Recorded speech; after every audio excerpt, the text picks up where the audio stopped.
Parkdale-High Park. Mr. Speaker, the Conservatives' failure to support our auto sector has cost us another major investment. The Ford Windsor engine line would have secured more than 1,000 good jobs for Canadians, but the failure of the federal and provincial governments to reach an agreement means that a $1.5 billion investment will go instead to Mexico. Conservatives are standing on the sidelines while we lose jobs to international competition. Can the minister explain why they failed to support these good jobs for Canadians? Yeah. The Honourable Minister of Industry. Well, completely devoid of the facts, Mr. Speaker. And in fact, if she would talk to the Government of Ontario, talk to the Ford Motor Company themselves and the negotiations that we've had over the past couple of months on this very file. And in fact, while she's doing that, she might want to look at the Oakville Ford plant, where Ford announced just a couple of weeks ago that they've hired 1,000 new Canadians to work at that plant.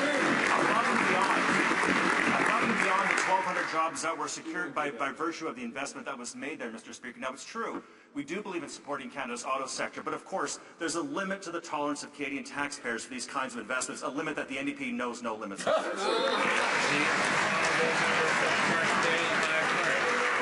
Should go and talk to unemployed workers in Windsor. That's what he ought to do, Mr. Speaker.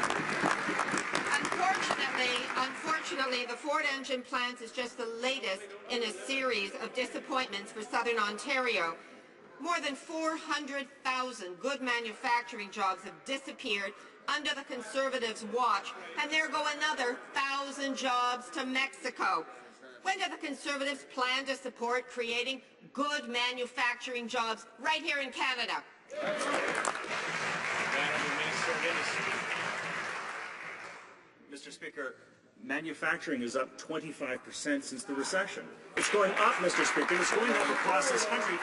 Certainly there are challenges in the Canadian economy, Mr. Speaker. There are challenges, but we're tackling them responsibly. When it comes to the auto sector, Mr. Speaker, I just gave the example of Ford.